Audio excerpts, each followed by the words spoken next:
6th of October 1780. When we reached the river hills, it was agreed that we would send Enoch Gilmer to see whether Ferguson had not been apprised of us and would attack us in the river.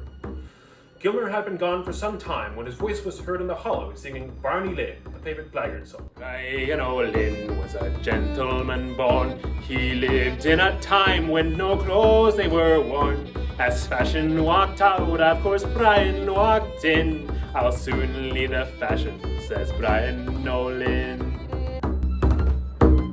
Bryan Lynn had no breeches to wear, so he bought him a sheepskin to make him a pair.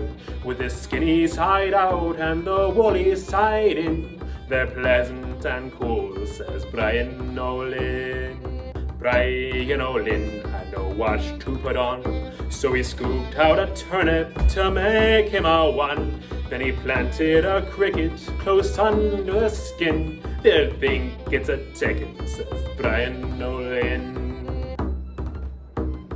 Bryan Lynn went a courting one night. He set both the mother and daughter to fight for his hand. They both stripped to the skin. I'll marry you both, says Bryan Lynn. Bryan Lynn and his wife and wife's mother, they all went over the bridge together. The bridge it broke down and they all tumbled in. We'll go home by the water, says Bryan Lynn. As Patriot Captain David Vance recounts in his memoirs, the ingenious teen scout Enoch Gilmer would make another expedition that night, duping two old ladies into giving away the position of Major Patrick Ferguson's band of loyalist militia. The ensuing battle at King's Mountain was a major blow to British interests in the South, setting in motion a chain of events that would lead to Cornwallis's crushing defeat at Yorktown the following year.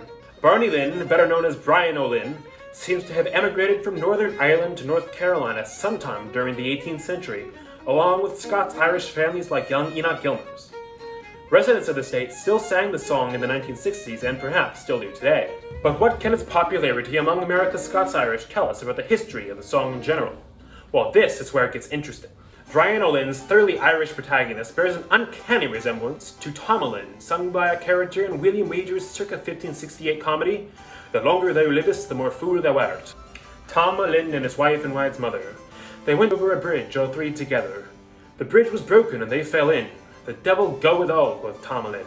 Tommy Lynn, or Tom O'Lynn, has for centuries existed in England, Scotland, and America, right alongside his amiable Irish cousin Bryan. But to my knowledge, scholars have never found the link between the two. I say the answer is the migration of Presbyterian refugees from lowland Scotland through Northern Ireland, and eventually to the Carolinas. In this video, I sang lyrics taken down in Dublin about the year 1840, to a tune first recorded in 1910, and which has become the standard setting for what is essentially an adult nursery rhyme, or even a blackguard song.